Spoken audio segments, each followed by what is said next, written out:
Hi guys, did you know that this is pili nuts? Ayan, ito ang pili na originally from Bicol region. Ito yung pagluluto na ang tinatawag na pagtitola ng pili. Ang process niya is, hindi siya papakuluin kasi ang tendency pag pinakulo is titigas yung balat niya. Ang purpose kasi is dapat yung balat niya lalambot kasi kinakain yan yung after ng balat may parang laman siya, tapos yung pinaka seeds niya ayun yung kakainin. Ang sarap niya.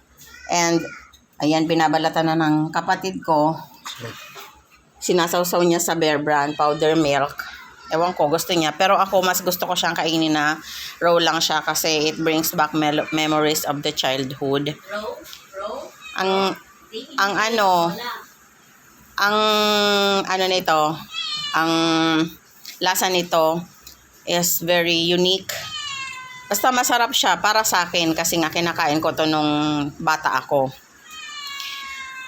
Ang process niya pala pag papalambot nito is magpapakulo ka muna ng tubig, tapos ilalagay mo doon yung itong mga bunga, tapos aantayin mo siya na yung tubig is lumamig. Tapos yun na, lalambot na yung pinaka outer layer niya, makakain mo na yon. So ayan, thank you for watching.